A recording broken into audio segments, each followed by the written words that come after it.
ngabersihan sampah zahir mah kecil, tetapi nu paling sulit adalah lamun di otak urang aya limbah jeung sampah. Sampah ieu mah babari di sapuanana, sampah zahir mah babari di pelna, sampah zahir mah babari di beuleumna. Instruksikeun ku lurah, instruksikeun ku camat, instruksikeun ku bupati, kecil. Tanpa instruksi, jelema nu peduli geus bebersih sorangan zahir, tapi lamun aya sampah di otak, lamun aya limbah di otak, leuwih-leuwih lamun pejabat berlimbah otakna, naudzubillah min dzalik. Cak pejabat biasa, pejabat mah aya sampahan, ieu kiai sampah mah lulu. Ieu nu tadi ceramah wallahu alam ta otakna. Maksudna bersih apa aya sampahan.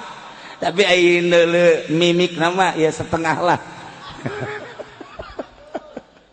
Yes. Micelan sampah nu aya di otak, micelan limbah nu aya di otak paling sulit. Ulah sima neuleuh sorban, ulah sima neuleuh udeng-udeng, ulah sima neuleuh jubah. Sebab ku ari mah jelema berjubah ternyata preman. Udeng-udengna gede luar biasa, ban Vespa mah eleh. Tapi kadang-kadang menta-menta kan nyana ka bupati, menta-menta kan nyana ka pemerintah. Iya kan lu kitu ngaranna ngeres otakna, sampah malulu. Assalamualaikum warahmatullahi wabarakatuh.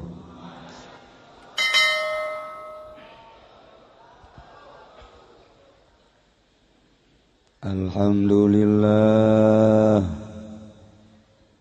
assalatu wassalamu ala rasulillah wa ala alihi wa sahbihi wa mawalah, amma ba'd. Faqala Allah ta'ala fil Qur'anil Karim وهو أصدق القائلين أعوذ بالله من الشيطان الرجيم وذكر فإن الذكرى تنفع المؤمنين.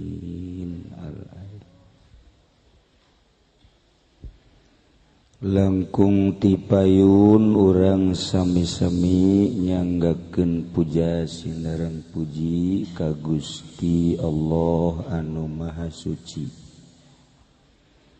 Uparantos masihan tina rupa-rupa nikmat ka urang sadayana, terutama nikmat anu kacida pisan ageungna nyaeta nikmat iman sinareng Islam. Shalawat sinareng salam mugia dilimpahkeun ka junjunan alam Kangjeng Nabi urang Kangjeng Nabi Muhammad sallallahu alaihi wasallam, katut ka para kaluargina oge ka para sahabat-sahabatna rawuh para tabi'in asbat tabi'ina. Al-mukarramun para alimil ulama, para asatid, bil khusus ka kiai anu tadi parantos masihan hikmah Isra Mi'raj. Nu teu asing deui di kalangan masyarakat Kabupaten Tangerang, Serang, Pandeglang, Rengkas Betung, ialah Kiai Haji Fudoli jeung Kiai Haji Jamaluddin. Tadi namaku Haji Agus Salim dek ditayekeun 7 kiai. Kiai Nurjaya, Kiai Abrori, Kiai Wahab, ngan kukula di stop geus penting teuing. Urang doakeun mudah-mudahan kiai-kiai, ustad-ustad, santri-santri mudah-mudahan diparanjangkeun umurna. Dibere kekuatan ku Gusti Allah Subhanahu wa taala pikeun nyaangan alam jagat ieu. Para qori ti mimiti qori anu di bawah umur anu sedang datang ka anu kolot aya kabeh. Maksudna di samping bil barokah supaya tergugah urang anu can bisa maca Quran supaya daek maca Quran, supaya bisa nuges bisa supaya daek anu geus daek supaya mencerna makna-makna Al-Qur'anul Karim tur bisa ngamalkeun. Para tur pemerintahanana nu alhamdulillah Bapak Bupati diwakili ku Bapak Camat oge Bapak Lurah memang tama urang dieu ieu alhamdulillah hadir. Tokoh Banten anu ayeuna hadir alhamdulillah ialah Bapak Wahidin Halim. Kumna Bu Ibu Bapak-bapak anu hadir di ieu haflah anu kusim kuring dimulyakeun. Alhamdulillah ti awal tepikeun ka tadi kukula diamati cukup materi-materi hikmah-hikmah Isra Mi'raj sangat cukup mentak kula mah ieu ngadoa hungkul ngan eta aya kenang-kenangan dedeleuan di Uzbekistan. Jadi eta di Uzbek mah Masya Allah begitu berangkat ti dieu ke Malaysia, ti Malaysia ke Uzbekistan Tashkent, turun subuh, salat subuh, kemudian keluar ti bandara, Masya Allah cuacana sejuk, jelemana gareuli karasep neule urang Uzbek haju neuleurus di Gusti manting asa kumaha gitu. Tapi anu paling berkesan lain masalah etana nu sangat berkesan kebersihanana. Anu anggapan simkuring mah bersih teh cuma di bandara, tapi ternyata begitu di bandara langsung Bukhara sepanjang jalan sugan manggih kuntung, sugan manggih kalakai, sugan manggih sampah-sampah hating cek urang Pandeglang. Datang ke Bukhara sangat bersih luar biasa. Begitu pula datang ke Samarkand bersih. Ulang deui ka Tashkent ibu kota Uzbekistan ngendong sapeting bersihna luar biasa. Jadi keur makarasep garelis bersih bayangkeun. Barang datang ke Kabupaten Tangerang, tanggung jawab sampah ambalaya.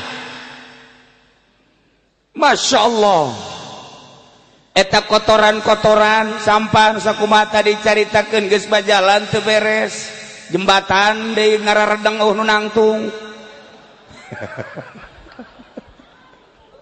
atuh rarubuh.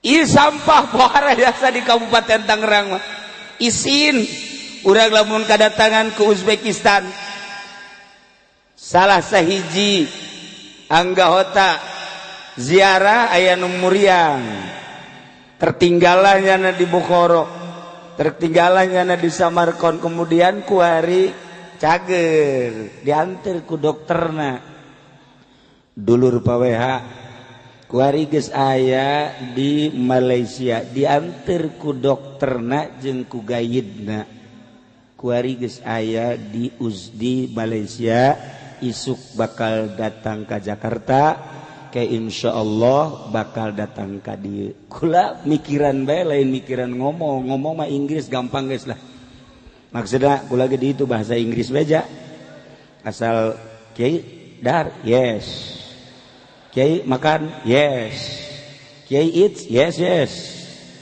kiai mayar no dahar oke. Bayar no eta menang disaja na ki guru Rusdi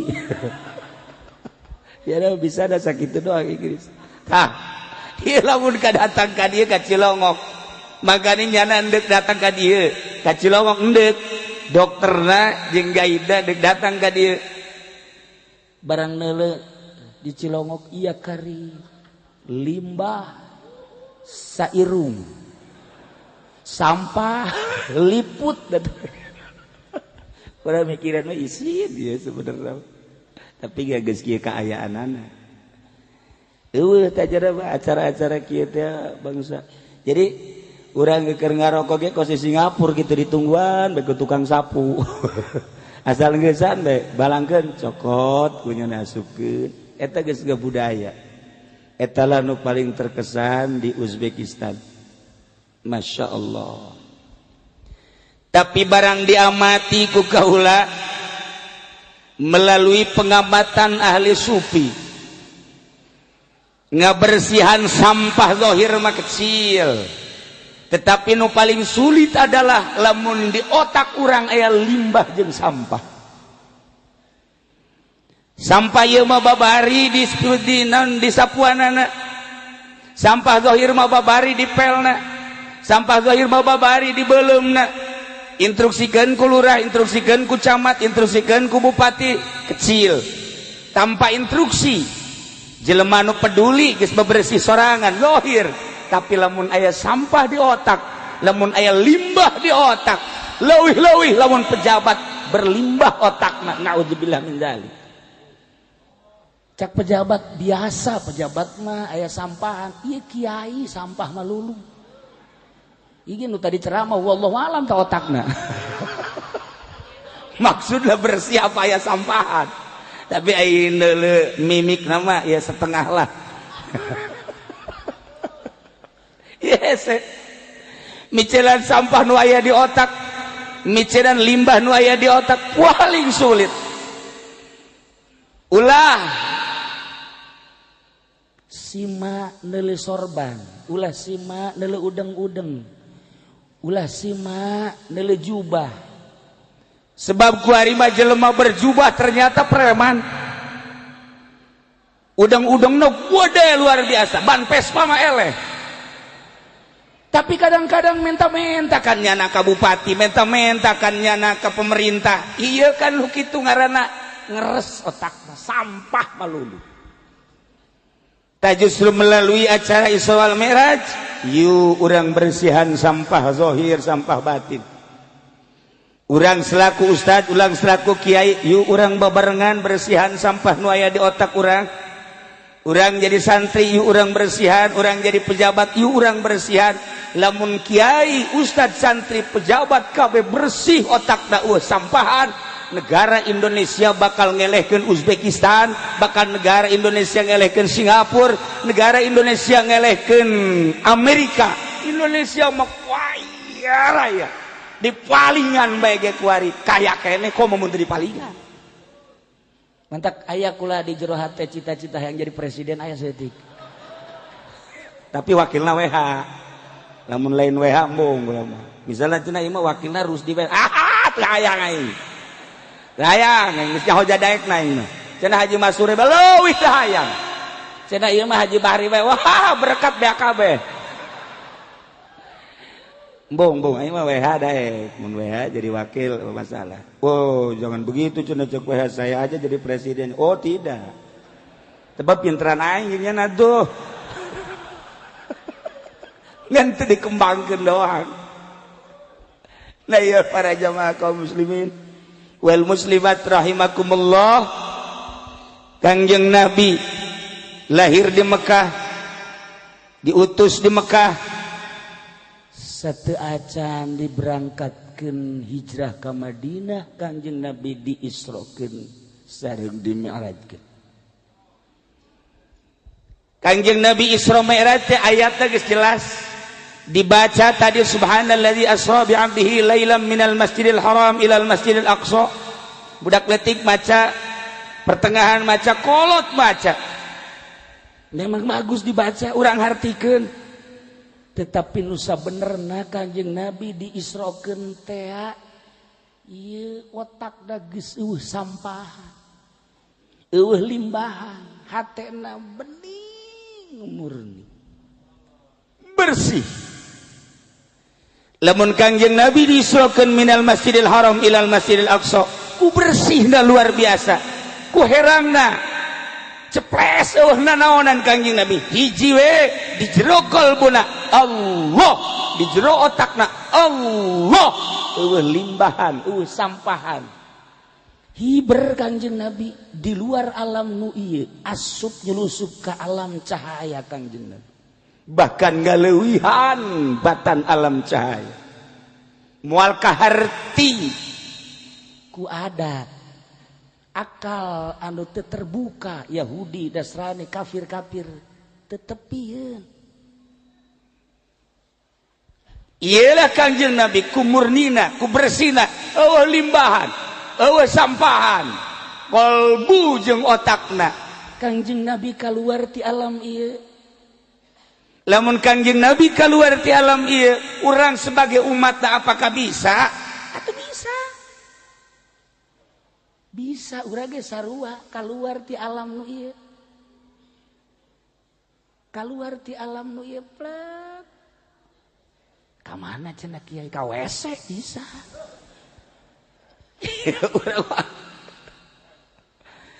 Kaluar ti alam ieu, alam dedelean nu ieu ditinggalkeun, alam dedengean nu ieu ditinggalkeun, alam aambean nu ieu ditinggalkeun. Lamun urang geus bisa kaluar ti alam nu eta, urang ge bakal bisa Isra cara Kanjeng Nabi. Lamun Kanjeng Nabi geus Isra bisa Mi'raj, atuh urang ge bisa Mi'raj asal urang geus kaluar ti alam nu ieu. Carana kumaha cenah kiai? Limbahna jeung sampahna ulah aya di dieu. Coba-coba cenah kiai kumaha carana? Lamun urang hayang jadi presiden, ulah aya coplokkeun. Mun urang hayang jadi sugih, jelema sugih, coplokkeun. Lamun urang hayang jadi kiai, kiai ge sarua ondo, coplokkeun. Ulah sok hayang jadi kiai. Mun hayang jadi kiai lamun teu dihormat we marah. Kieu bloon teh geus kitu teh. Coplokkeun kahayang-kahayang urang. Mun hayang ka nu geulis, ulah. Cenah nu jore be leuwih parah. Ulah. Ulah.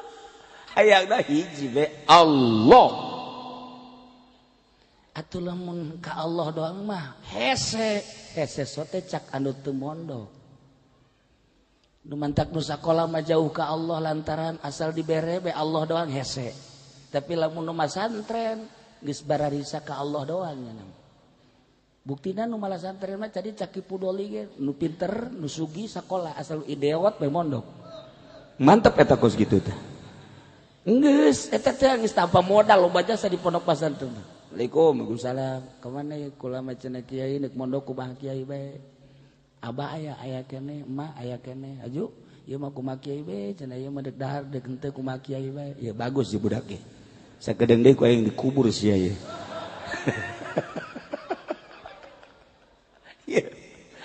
Ya, deuk ka Allah bae teh kudu boga ilmu. Ilmu nu deuk ka Allah bae lain babari. Jadi aya ilmu-ilmuna, urang boga presiden ku ari pinter. nu matak dijadikan presiden ge teh ku pinter tapi encan karasa ku urang politik jeung perekonomianana matak urang teh neuleuh kapinteranana mah oke tapi can karasa lamun jelema pinter tapi can aya mangpaatna sarua jeung bodoh. Kiai pinter ngaji naon bae bisa tapi eueuh mangpaatna sarua jeung nu bodoh. Eta mah percis mun dina Quran diibaratkeun himar mamawa kitab. Dibabawa bae himar mah tilok baca kitab.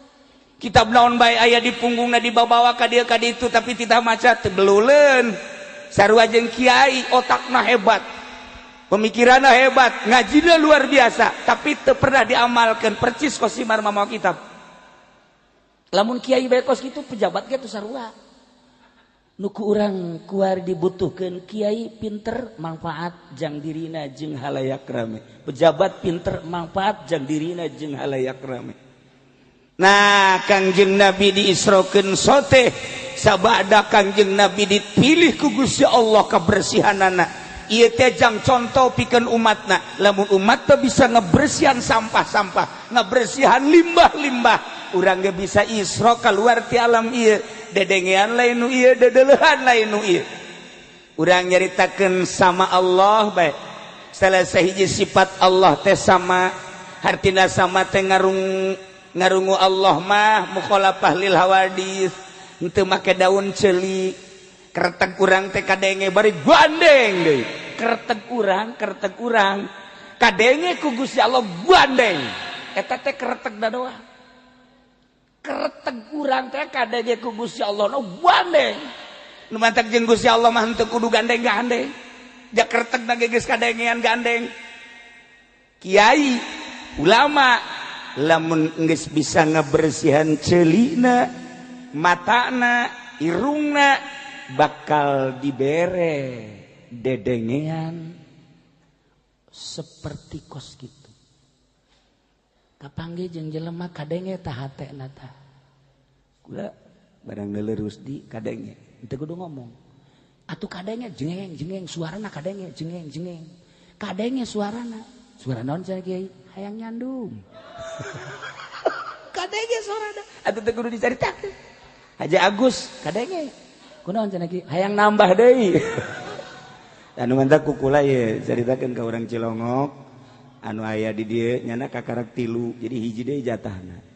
Besi aya ulah nu rangda, ulah nu kolot, nyana hayangna kaparawan. Umur 17 tahun. Tapi beungeutna kos Uzbekistan. Atuh moal manggih datang ka paeh ge di Indonesia mah. Ih bisa kadenge. Hate-hate jelema teh bisa kadenge. Tah lamun geus bisa kadinya bisa Isra. Bisa Isra. Kos kumaha? Aya jelema datang ke Kiai Khalil Bangkalan. Mat sore. Wah, Kiai Khalil berarti lain Islam. Barang di deuleu batana sipit. Oh, koh, duduk koh. Geus kanyawan ku nyana. Engkau udah kedengeran nama saya dari jauh juga. Engkau pengen kaya ya? Iya. Kalau udah pengen kaya, ntar saya ngedoa aminin ya. Iya Kiai. Udah ketahuan nama saya. Yo amin. Eta Kiai Khalil ngadoana wawing awing awang awing awung amin sakena teh. Awing awung awing awang awing amin. Tekcor tekcur tekcir amin sakena teh. Wassalam alhamdulillah. Udah pulang sono. Sugi tadi doakeun kitu doang ge. Si engko bebeja bae wah, lu mending ke sono lu. Gua didoain sama dia awing awang awung suaya gua. Kiai hebatnya saya kadenge lain disungut lain di hate. Wali Allah makos kitu lain disungut lain di hate. Hartina lain disungut lain di hate, sungut keur ngomong naon hate mah ka Gusti Allah. Lamun jelema hatena selalu ka Gusti Allah, mujarab mustajabud da'awat. Beda jeung sungutna ngomong hatena ka mana meni eta mah moal mustajab. Ambalaya teman kos kitu mah. Nah, Kangjeng Nabi dilempangkeun minal Masjidil Haram ilal Masjidil Aqsa lailan ti peuting. Makna lailan teh peuting hartina peuting teh poek, hartina poek cek ahli tasawuf mah bodoh. Kanjeng Nabi diberangkatkan bodoh jang contoh ka urang poek hartina ketika orang bodoh kudu berangkat. Kanjeng Nabi berangkat di tengah malam, yakni jang umatna ketika orang bodoh kudu berangkat menuju Gusti Allah. Ketika Mi'raj bakal menang cacaan. Urang ge ketika Mi'raj bakal menang cacaan. Apakah orang kudu nuturkeun Kanjeng Nabi minal Masjidil Haram ilal Masjidil Aqsa haju Mi'raj ka luhur? Moal bisa. Tamah khusus jang Kanjeng Nabi. Jang umatna urang bisa Isra kuari, Mi'raj kuari. Isra sakahayang urang, Mi'raj sakahayang urang. Asal urang nyaho carana ketika urang geus bisa irad, bisa Isra, Mi'raj ka Gusti Allah bisa. Waliullah iraha hayangna Mi'raj ka panggih jeung Gusti Allah. Di mana bae teka kurung ku waktu, teka kurung ku zaman. Masyaallah. Nah, singkat bae nu tadina kula rek nyaritakeun perjalanan Kangjeng Nabi melalui ahli thariqah jeung ahli tasawuf. Lantaran jamna jam 12 hasilna bae hasil Isra kapanggih jeung Gusti Allah, hasil Isra Mi'raj kapanggih jeung Gusti Allah dibere oleh-olehna salat. Sakumaha tadi ieu urang mah kabeh ge ahli salat. Ketika urang jadi ahli salat berarti jadi ahli Allah. Ketika urang geus jadi ahli Allah moal dikamanakeun ku Allah surga. Mantak ieu urang kukumpulan jeung ahli surga. Alhamdulillahirabbil eta mah cenah aya nu maling hiji dua ka neraka heula. Sakitu doang. Ieu salat hese. Sebab di zaman Imam Hanafi aya muridna pedagang. Begitu ta pedagang leungit duit bebeja ka Imam Hanafi. Assalamualaikum. Waalaikumsalam. Aya naon? Mama abdi ieu menta tulung ka mama. Aya naon? Hasil dagang duit dikumpulkeun dina bungkusan. Haju bungkusan tersebut ditenden wallahu alam di mana kula nendeuna. Gusti teangan imah, meja, lamari teu kapanggih. Terus ka dapur-dapur ka imah babaturan teu kapanggih. Geus 2 poe kula neangan duit teu kapanggih. Ieu mah minta pangdoakeun ka mama supaya kapanggih coba mama. Oh, cek Imam Hanafi. Penting mah tahajud bae nya. Osok tahajud ti lo. Carang ya kan. Penting tahajud aya kapanggih mah. Mangga.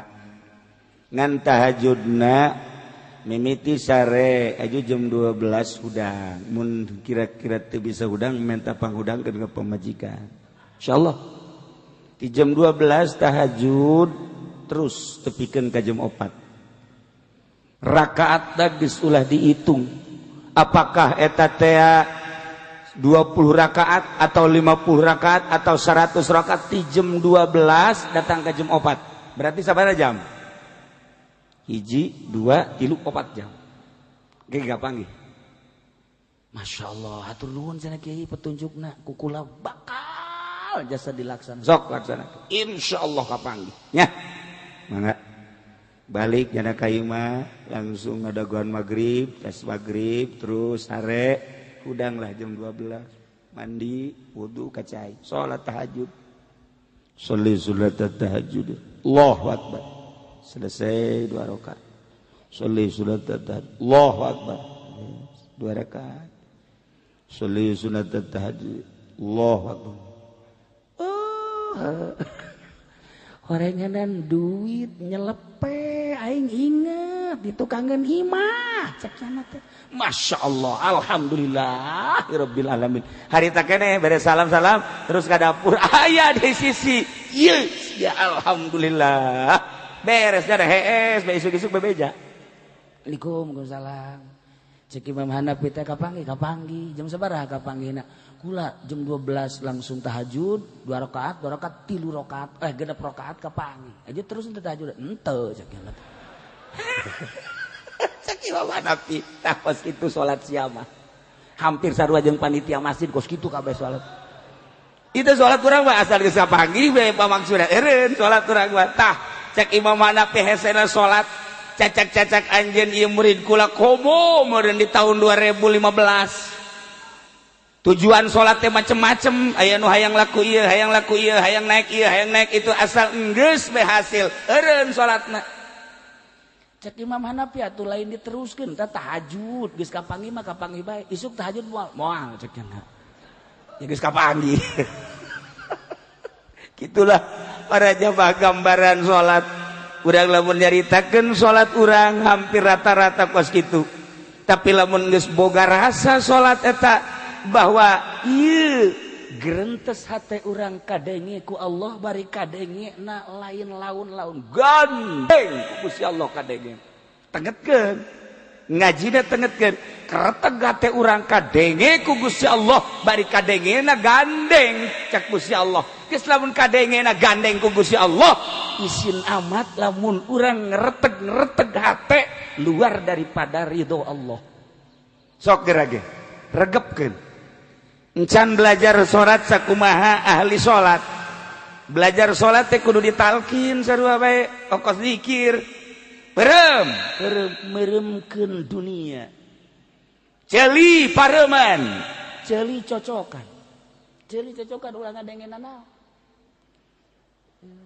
Mun aya mah neangan timah kadekeun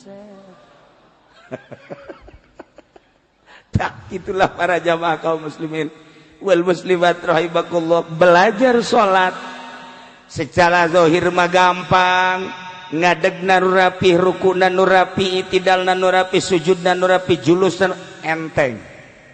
Ketika orang boga kasakit cara paweha sampeanana teu sehat atuh sabisana urang. Atawa jelemah teu bisa nangtung sabisa urang. Zahir mah gampang, tetapi ngahadirkeun Gusti Allah aya di jero kalbu. Ieu lalu hese praktekna saeutik. Lamun Gusti Allah diberangkatkeun minal Masjidil Haram ilal Masjidil Aqsa, berarti ti masjid. Horenganan awak urang teh cek ahli thariqah mah masjid. Geus urang deuk Isra ulah dagangan masjid, awak urang masjid. Paling hebat masjid adalah Masjidil Haram, sebab di Masjidil Haram aya Baitullah. Di awak urang aya Baitullah ciptaan Allah. Mana ciptaan Allah? Qalbu. Awak urang Masjidil Haram, qalbu adalah Baitullah. Masya Allah.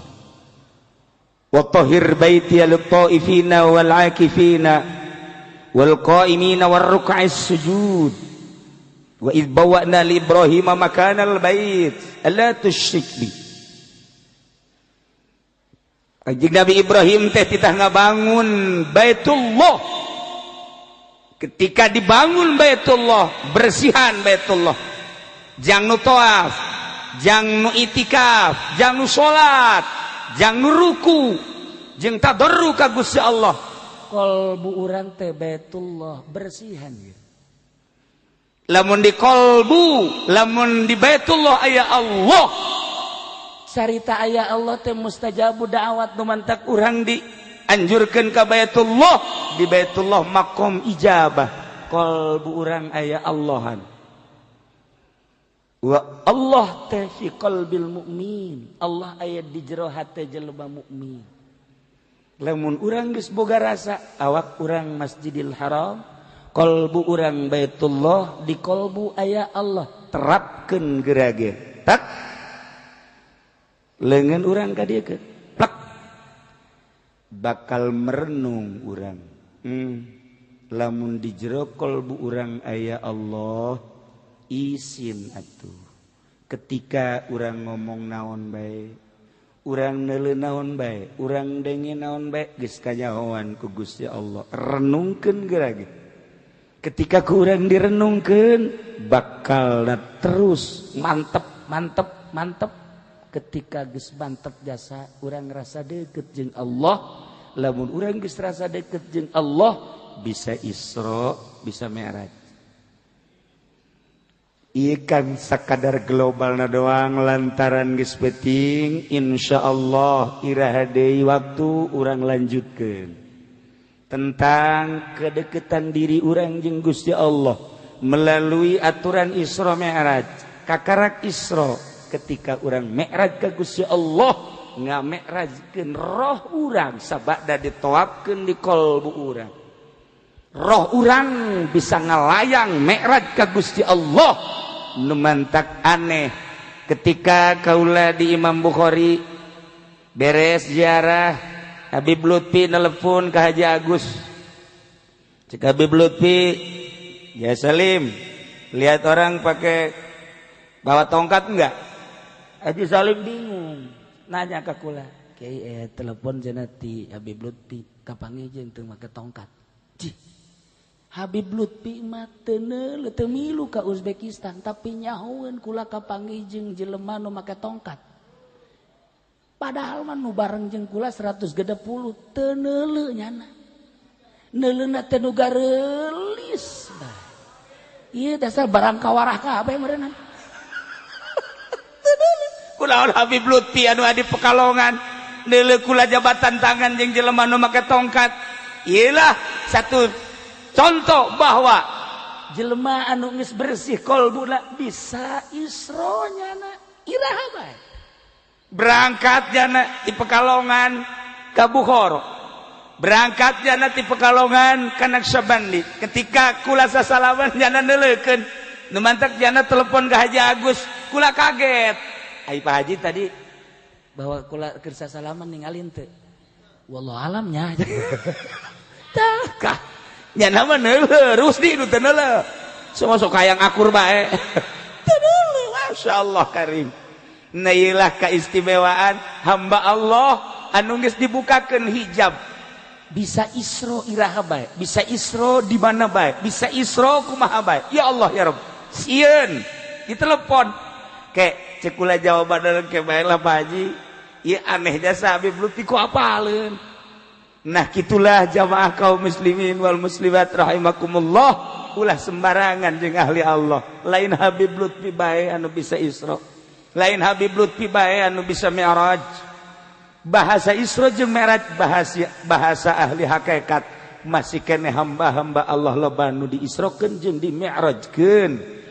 Lamun eueuh hamba Allah nu bisa Isra jeung Mi'raj model Habib Lutfi, kiamat Indonesia. Korupsi ambalayah kabeh. Kriminal ambalayah kabeh. Pezinahan lain bae di hotel di kontrakan geus ambalayah.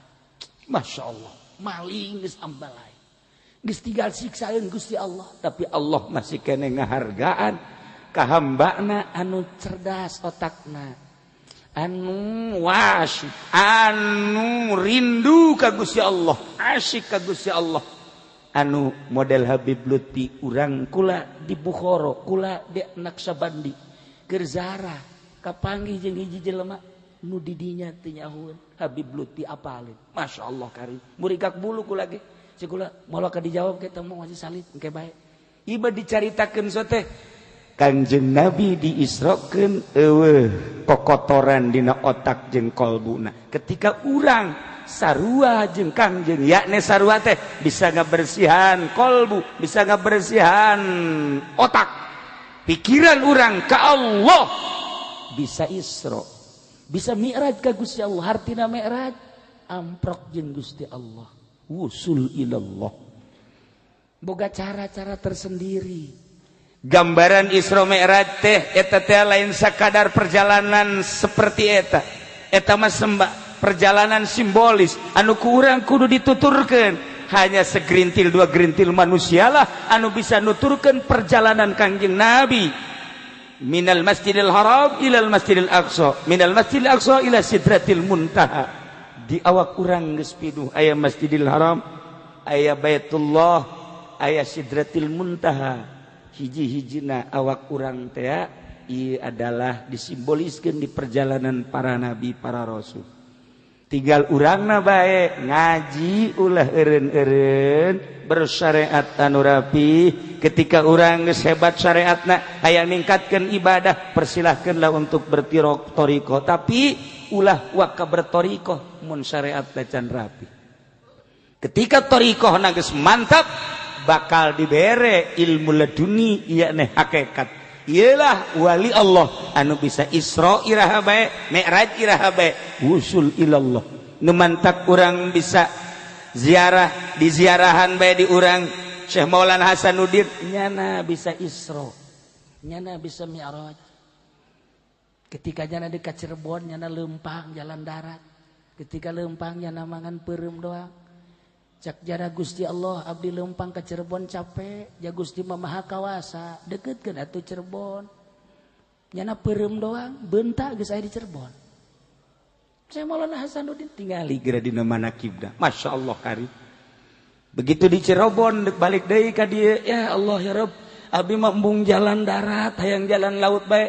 Lantaran jalan darat masuk ka panggih jeung macem-macem nu sepi mah jalan laut bae Gusti. Teaskeun ieu laut Gusti, nyana jalan laut di Cirebon tek naik eta naon gara-garana cai teas ku Syekh Maulana Hasanuddin.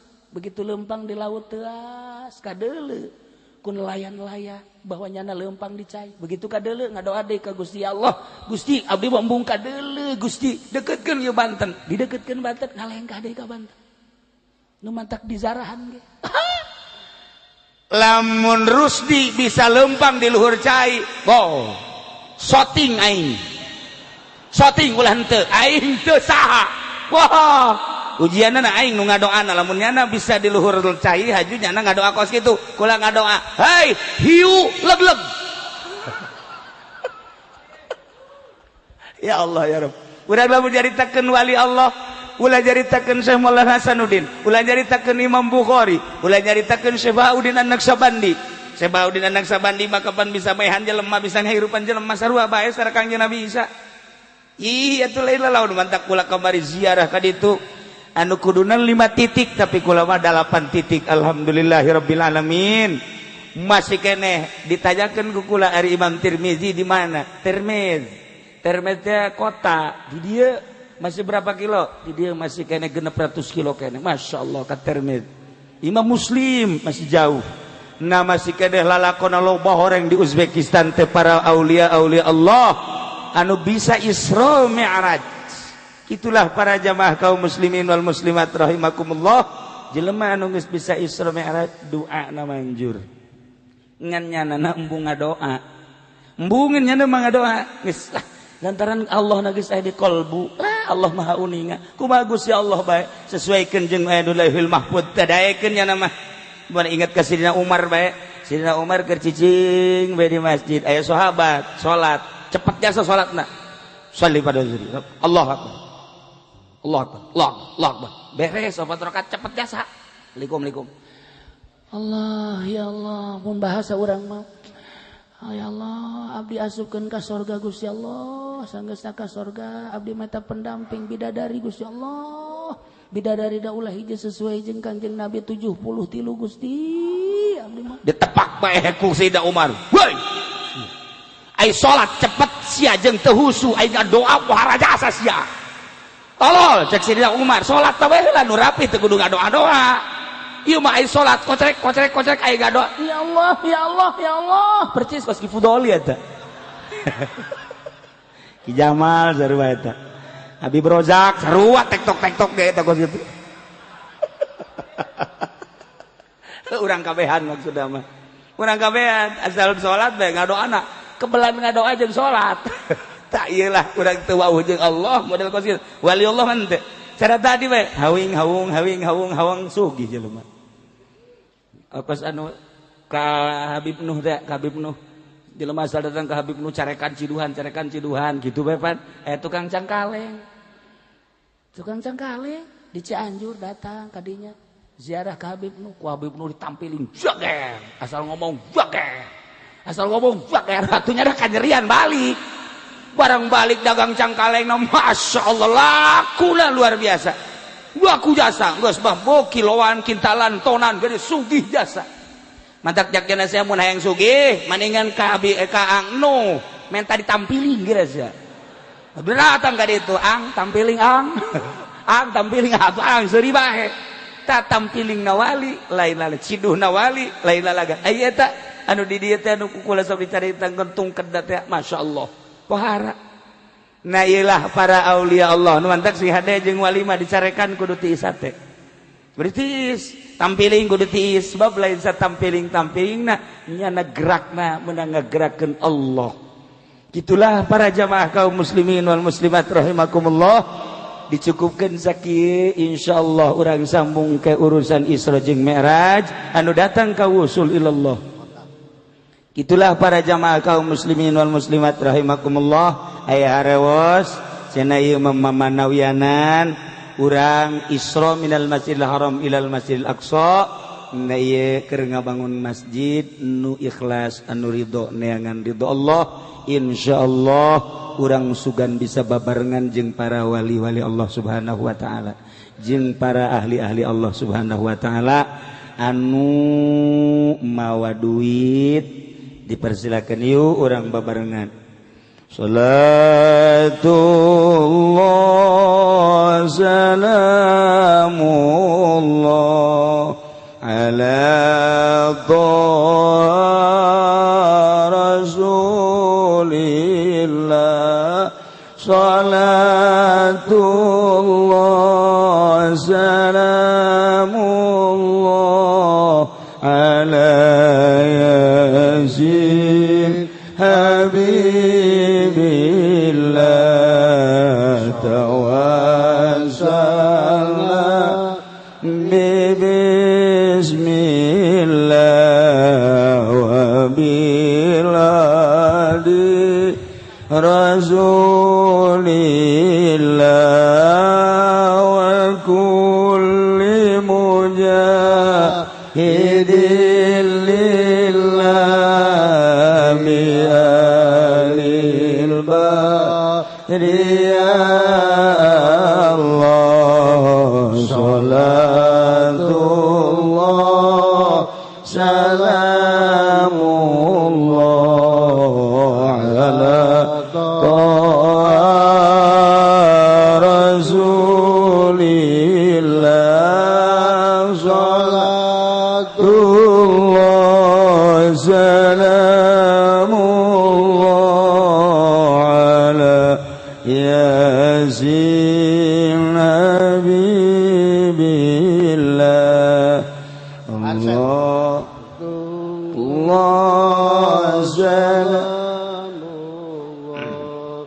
ala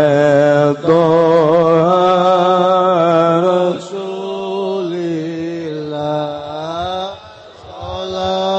Salatullah salamullah ala yasin habibillah. Azalna bismillah biladi rasulillah kulli mujahidi lillah bi ahlil badri ya Allah.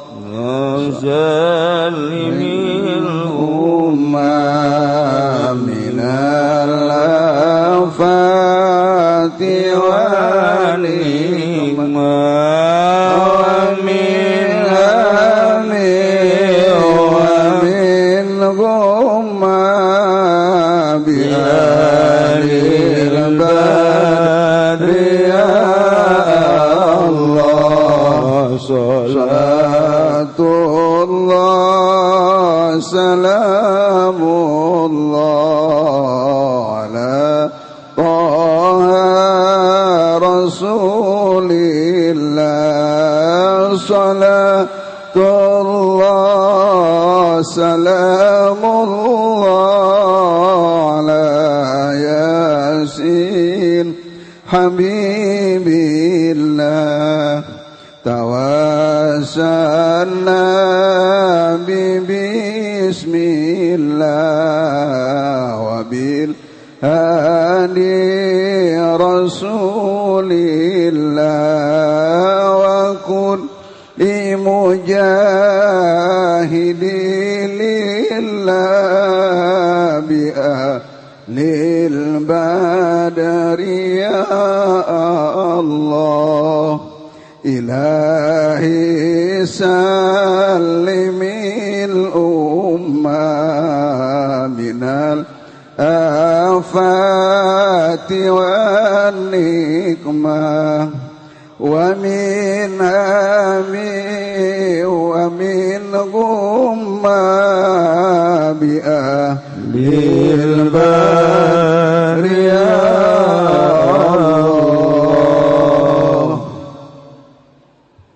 Urang ngadoa ka Gusti Allah kahiji mudah-mudahan urang dijadikeun umat Kangjeng Nabi urang jadi umat anu bener pake karidho ku Kangjeng Nabi syafaatan jaga ku Kangjeng Nabi di bawah bendera Kangjeng Nabi urang babarengan menuju surga Allah Subhanahu wa taala. Dosa-dosa orang mudah-mudahan dihampura dibere daek ibadah ka Gusti Allah taat ka Gusti Allah taat ka Rasulullah.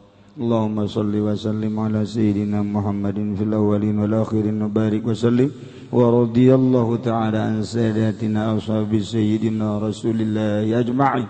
Ya Allah ya rabbal alamin, Allahumma arham ummat sayyidina Muhammad, Allahumma ajbur ummat sayyidina Muhammad, Allahumma aslih ummat sayyidina Muhammad, Allahumma farrij an ummat sayyidina Muhammadin sallallahu alaihi wasallam. Allahumma anfa'na bima 'allamtana wa 'allimna ma yanfa'una wa zidna ilman wa yaqinan wa zidna ilman wa yaqinan wa zidna ilman wa yaqinan walhamdulillahi ala kulli hal wa na'udzu billahi min kulli hali ahli an-nar. ربنا تقبل منا إنك أنت السميع العليم وتب علينا إنك أنت التواب الرحيم. صل وسلم على جميع الأنبياء والمرسلين والحمد لله رب العالمين. والله الموفق إلى أقوم الطريق. والسلام عليكم ورحمة الله وبركاته.